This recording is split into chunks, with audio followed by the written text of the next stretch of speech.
ஆண்டவராகிய இயேசு கிறிஸ்துவின் நாமத்தினாலே உங்கள் யாவரையும் வாழ்த்தி ஆசீர்வதிக்கிறேன். தானியேல் 6ஆம் அதிகாரம் 28 வசனம் சொல்லுகிறது, தானியேலின் காரியம் ஜெயமாக இருந்துச்சுன்னு சொல்கிறாங்க, வேதம் சொல்லுகிறது. அப்போ நம்முடைய காரியம் நம் ஜெயமாக இருக்கணும், எங்கேயுமே நம்ம அடிமையாக இருக்கக்கூடாது, எந்த காரியம் நம்ம அடிமைப்படுத்தக்கூடாது. யாருக்கும் நம்ம அடிமை இல்லை, கர்த்தருக்கு மாத்திரம். ஆமென். எந்த பாவமும் நம்மளை அடிமைப்படுத்தக்கூடாது. சரியா கர்த்தருடைய வழியில் போகணும். சரி, ஓகே. இந்த அடிமையின் தேசத்தில் இருந்த தானியேல் தேசத்தின் பிரதானிகளில் ஒருவனாக உயர்த்தப்பட்டார் இல்லையா? அப்போ இவர்கிட்ட நிறைய நல்ல விஷயங்கள் இருக்குல்ல. அப்போ நல்ல விஷயங்களை ரெண்டாவது நற்பண்பு ஏற்கனவே ஒன்று பார்த்துட்டோம். என்ன அப்படின்னு கேட்டால், ஆகாரத்தினால தன்னை தீட்டுப்படுத்தலை. அப்போ நம்மளை என்ன காரியம் தீட்டுப்படுத்துதோ அதுக்கு விலகி இருக்க வேண்டும் என்று கடந்த நாட்களில் பார்த்தேன். பார்க்காதுங்க, நீங்கள் போய் அதை பார்த்துக்கோங்க. கர்த்தர் உங்களை ஆசீர்வதிக்கட்டும். அப்போ இரண்டாவது ஒரு காரியம் என்னென்னா, தானியேல் 2ஆம் அதிகாரத்தில் அந்த காரியம் சொல்லப்படுகிறது. என்ன அப்படின்னு கேட்டிங்கன்னா, இதை துவக்கத்திலேருந்து பார்க்க, ராஜாவுக்கு ஒரு பெரிய சொப்பனத்தினால கதி கலங்கி போகிறார். போன உடனே என்ன நடக்குது அப்படின்னு பார்த்தீங்கன்னு சொன்னால், எல்லாரையும் அவர் தேசத்தில் இருக்க கல்தேய தேசத்தில் இருக்க எல்லாரையும், ஞானிகளையும் சூன்யக்காரரையும் மந்திரவாதிகள் எல்லாரையும் கூப்பிட்டுட்டு சொல்கிறாரு, நான் ஒரு கனவு கண்டேன், அந்த கனவுக்கு நீங்கள் விளக்கம் சொல்லணும். விளக்கத்தை மாத்திரம் கேட்கல, கனவையும் சொல்லணும், விளக்கத்தையும் சொல்லணுன்றார். இப்போ எல்லாரும் சொல்கிறாங்க, ராஜாவு இது அரிதான காரியம், நீங்கள் கனவு சொல்லுங்கள், நான் விளக்கம் சொல்கிறேன் அப்படின்றார்.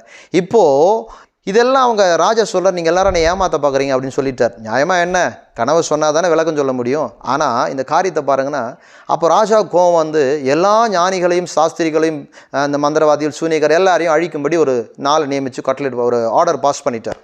இப்போ ஆர்டர் பாஸ் பண்ண உடனே என்ன நடக்குது அப்படின்னு கேட்டிங்கன்னா, தானியேல் அதுக்குள்ளே வந்துட்டார், அந்த தண்டனை வலயத்துக்குள்ளே வந்துட்டார். இப்போ பிரதானிகள் இடத்துல போய் பேசி கேட்குறாரு, என்ன நடக்குது, என்ன எதுக்காக இந்த அவசரமான சட்டம் சொல்லி விசாரித்து கேட்ட உடனே தன்னிடத்தில் போய் அந்த காரியத்தை வெளிப்பட்ட உடனே தவணம் கேட்கிறார், கொஞ்சம் நாள் கொடுங்க, நான் சொல்ல ட்ரை பண்ணுறேன் அப்படின்னு சொல்லிட்டு போயிட்டு தன் சிநேகிதரோடு சேர்ந்து செபித்து தேவனிடத்தில் இந்த காரியத்தை பெற்றுக்கொண்டு ராஜாவுக்கு போய் அறிவிக்கிறார். இப்போ ராஜா பார்க்குறாரு, என்னடா சொப்பனத்தையும் சொல்லாமல் சொப்பனத்தையும் சொல்கிறான், இவன் அதுக்கு அர்த்தத்தையும் சொல்கிறான்னு சொல்லிட்டு தானியேலை நல்லா ப்ரமோட் பண்ணி ப்ளஸ் பண்ணி அவனை ஒரு பிரதானிகளுக்கு மேலாக உயர்த்தி வைக்கிறார். பிரதானிகளில் ஒருவனாக உயர்த்தப்படுகிறார். 2ஆம் அதிகாரம் அப்படி தான் சொல்லுது. தானியேல் 2ஆம் அதிகாரத்தில் பிரதானிகளுக்கு மேலாக அவர் என்ன சொல்கிறாரு, ஞானிகளின் மேலும் பிரதான அதிகாரியாக நியமித்தான். ஞானிகளின் மேலே, எல்லா ஞானிகளுக்கு மேலே அவர் டாப்பில் வந்துட்டார். பிரதான ஞானிகளுக்கு மேலாக, ஞானிகளின் மேலும் பிரதான அதிகாரியாக அவனை ராஜா நியமிக்கிறான். என்ன பார்த்தீங்கன்னா, ஒரு பேர், இவன் தானே ஞானி, இவங்களுக்கு மேலே தான், இவங்க எல்லாருக்கும் மேலே நீ தானியேலுடைய சம்பவத்தில் அந்த கல்தேய தேசத்தில் இருக்கிற எல்லாருக்கும் மேலே தானியேலை உயர்த்திட்டார்.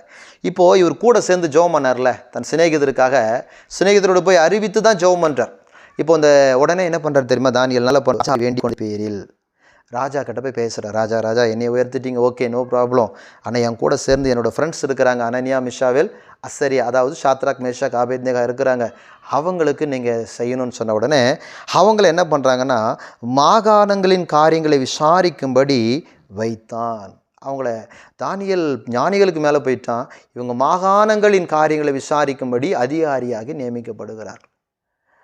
நம்ம உயரும்போது நம்மோடு கூட சேர்ந்து பாடுபட்டவர்களுடைய உயர்வுக்கு நாம் பாடுபட வேண்டும். ஒருவர் பாரத்தை ஒருவர் சுமக்க வேண்டும் இல்லையா? தேவனுடைய அன்பு அதானே. அல்லேலூயா. ஒரு சர்ச்சில் நடந்த சம்பவத்தை நான் சுருக்கமாக சொல்லி உங்களோட நிறைவு பெற விரும்புகிறேன். இந்த காரியத்தை இன்றைக்கி முடிக்க விரும்புகிறேன். என்ன அப்படின்னா, 2 சகோதரர்கள் ஊழியம் செஞ்சுட்டு இருந்தாங்க. 2 சகோதரர் நல்லா ஊழியம் செஞ்சாங்க. ஒரு ஷார்ட் டைமில் ஒரு சர்ச்சை கட்டி முடிச்சிட்டாங்க. சர்ச்சை கட்டி முடித்த உடனே சர்ச்சை வந்து நைட் ப்ரேயர், 4th ஃப்ரைடே, 4வது வெள்ளிக்கிழமை நைட் ப்ரேயர் நடக்கும். மாதத்தின் ஒவ்வொரு 4வது வெள்ளிக்கிழமை நடக்கும்.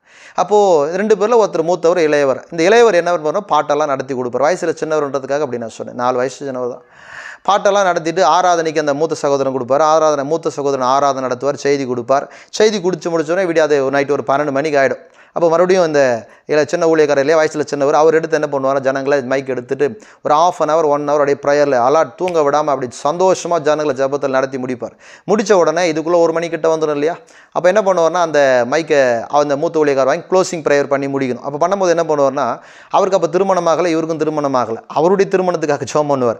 அவங்க அப்பா குடிப்பார், அதனால் குடிப்பழக்கம் மாறணும், ரட்சிக்கு பண்ணணும்னு ஜெபம் பண்ணுவார். அவங்க அம்மாவுக்காக, அவங்க குடும்பத்துக்காக, ஒரு திருமணத்துக்காக ஜெபம் பண்ணுவார். ஆனால் இந்த சகோதரனை மறந்துடுவார். இவரும் அதை பெருசாக எடுத்துக்கல. நாட்கள் போக போக ஒவ்வொரு இரவு ஜபத்தில் இது நடந்துக்கிட்டே வந்துச்சு. அப்போது வேண்டுமென்றே அந்த திட்டமிட்டு அந்த இளைய சகோதரன், அந்த சின்ன வளர்கிற ஊழியக்காரை அவாய்ட் பண்ணிட்டு இருந்திருக்கிறார். அப்போது மனசு இருக்குல்ல, ஒரு நாள் மறக்கலாம், 2 நாள் மறக்கலாம் இல்லை, ஒவ்வொரு மாதமும் அந்த காரியங்கள் தொடர்ந்து நடக்கும்போது மனசில் வலிக்க தானே செய்யும். நீங்கள் கூட யாருக்காவது எதாவது செய்யும்போது தொடர்ந்து திட்டமிட்டு புறக்கணிக்கப்பட்டால் நமக்கு வலி வரதானே செய்யும். அப்படி அந்த சகோதரனுக்கு வந்த உடனே 2 பேருக்குள்ளே விரிசல் ஏற்பட ஆரம்பிச்சு. சமாதானம், எப்போவுமே நம்ம ஆவியில் ஒரு விரிசல் ஏற்படுறதுக்கு நம்ம காரணமாக இருக்கக்கூடாது. ஏன்னா அப்படி ஆயிடுச்சுன்னா நிச்சயமாக அந்த உறவு நிலைக்காது. அன்பு நிலைக்காது. உண்மை அப்படிதான். நீங்கள் ஆவியில் கட்டப்பட்டிருக்கிற கட்டை உடைச்சிடவே கூடாது. ஆவியானவர் உங்களை சேர்த்து வைக்கிறாருன்னா அந்த அன்பை உடைப்பதற்கு, உறவை உடைப்பதற்கு நீங்கள் எந்த வார்த்தையும் பயன்படுத்தக்கூடாது. சரி, இது வேறு டாப்பிக்கில் போய்டும், நம்ம அந்த காரியத்துக்கு வரும். அப்போ ஒரு நாள் 2 பேருக்குள்ள சின்ன வருத்தத்தை பகிர்ந்து கொள்ளும்போது இந்த சின்ன ஊழியக்கார் கேட்குறாரு, இத்தனை வருஷமாக உங்களோடு கூட இருக்கிறேன், இந்த இரவு ஜெபம் நடத்துறீங்க, உங்கள் கல்யாணத்துக்காக ஜெபம் பண்ணுறீங்க, உங்களுடைய அம்மாவுக்காக, அப்பாவுக்காக, உங்கள் தம்பிக்காக ஜெபம் பண்ணுறீங்க, எந்த சம்பளமும் நான் உங்ககிட்ட வாங்கலை இல்லையா, சம்பளத்துக்காக ஊழியம் செய்யலை, கர்த்தருக்காக ஊழியம் செய்கிறேன், இத்தனை ஆண்டுகள் உங்களோடு கூட பயணிக்கிறேன், ஒரு நாள் இந்த ஒரு இரவு ஜெபத்தில் எனக்காக நீங்கள் இந்த ப்ரேயர் ஏன்னா ஜெப நேரம் அதானே, ஜெபிக்கிற நேரம், சபையார் ஜெபிக்கிற நேரம் அதானே, அந்த நேரத்தில் நீங்கள் ஒரு வார்த்தை என் பேரை சொல்லி என்னுடைய எதிர்காலத்துக்காக, திருமணத்துக்காக, தேவ திட்டத்துக்காக ஒரு ஜெபம் பண்ணியிருக்கலாமே, நீங்கள் இத்தனை வருஷமாக உங்களோடு கூட இருக்கிற இந்த ஓராண்டுகள் நைட் ப்ரேயர் உங்களோடு கூட ஜெபம் பண்ணிட்டு வர, உங்களோடு கூட ஊழியம் செஞ்சுட்டு இருக்கிறேன், ஏன்னா கண்டினியூஸாக 2 பேரும் சேர்ந்து தான் ஊழியம் செய்கிறாங்க. அப்போ கேட்கும்போது அந்த மூத்த ஊழியக்கார் சொன்னார், நான் மறந்துட்டேன் அப்படின்னார். ஒரு நாள் மறக்கலாம், 2 நாள் மறக்கலாங்க, ஒவ்வொரு மாதமாக நம்ம மறக்க முடியும். கூடவே இருக்கிறாங்க, இவர் கையிலேருந்து மைக் அவர் கிட்ட போகும், அவர் கிட்டேருந்து மைக் இவர் கையில் வரும், இப்படி மாறி மாறி அந்த ஸ்டேஜில் இந்த விஷயம் நடந்துக்கிட்டே இருக்கும். தொடர்ந்து ஊழியங்கள் நடக்கும், ஜனங்களும் உற்சாகமாக ஜபத்தில் இருப்பாங்க. எவ்வளோ பெரிய துக்கமான வார்த்தை இல்லது, மறந்துட்டு அப்படின்னா நிர்விசாரத்தோடு அசால்ட்டாக, உனக்கு என்ன நடந்தாலும் எனக்கு கவலை இல்லை, நான் மேலே மேலே போய்கிட்டே இருக்கணும். எவ்வளோ சுயநலம் பாருங்கள் தேவ பிள்ளைகள். தானியேல் அப்படிப்பட்டவன் இல்லை.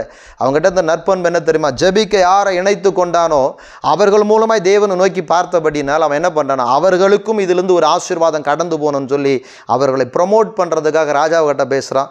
ராஜா சொல்கிறார், நீ என்ன பண்ணுமோ பண்ணிக்கோ பண்ணுறாரு. அதுக்கு என்ன பண்ணுறாரு, அவரை அவங்கள மாகாணங்களின் காரியங்களை விசாரிக்கும்படியாக வைத்தான். அல்லேலூயா. தானியேல் கிட்ட இந்த நல்ல நற்பண்பு என்ன தெரியுமா, தன்னோடு கூட சேர்ந்து பிரயாசப்படுவருடைய பங்கை கொடுக்கிறார். ஆபிரகாம் கூட ஒரு இடத்துல சொல்வார், இதனோடு கூட வந்த லோத்து சிறைப்பிடிச்சிட்டு போகும்போது எஸ்கேலின் புத்தியருடைய பங்கு மாத்திரம் வரட்டும்னு சொல்லுவார்ல. அப்போது இது பங்குக்காக ஊழியம் செய்யலைங்க, ஆனால் கர்த்தருடைய பிள்ளை ஒருத்தர் உயர்த்தி வைக்கணும்ல. ஒரு சாதாரண ஒரு அண்ணாச்சி கடையில் வேலை பார்க்கும்போது அந்த அண்ணாச்சி தன்னை கடையை விட்டு வெளியே போகிற ஒரு தம்பி என்ன பண்ணுவார், பல வருஷம் வேலை பார்த்துட்டு வெளியே போனான்னா அவன் திருமண வாழ்க்கை, அவன் குடும்பம் இருக்கணும், அவன் நல்லா இருக்கணும்னு சொல்லிட்டு அவனுடைய கடை வியாபாரத்தை அவன் முதல்ல கடை வைக்கும் போது அவனுக்கு தேவையான சகல வசதிகளை செஞ்சு கொடுப்பார். அது வரைக்கும் அவர் சம்பளம் கொடுப்பார், ஒரு பக்கம் இருக்கட்டும். எவ்வளோ நல்ல மனசில் அடுத்து வளர்த்துன்னு ஒரு நல்ல மனசு இருக்குது இல்லையா. தானியேல் கிட்ட இருந்தது அடுத்தவங்களை உயர்த்தணும்னு ஒரு நல்ல மனசு இருந்துச்சு. தானியேலை கர்த்தர் உயர்த்தினார். நீங்களும் மற்றவங்களுடைய பிரயாசங்களை பாடுபடுங்க, கூடவே இருந்து ஜெபிக்க மறந்துடாதீங்க. சொந்த பந்தங்களுக்கு, உடன்பிறப்புகள், உங்களுக்கு பயனுள்ள அன்புள்ளவர்கள், உங்களோடு கூட சேர்ந்து பிரயாசப்படுகிற யாரையும் விட்டுறாதீங்க ஜெபத்தில். அல்லேலூயா. கர்த்தர் உங்களை ஆசீர்வதிப்பாராக.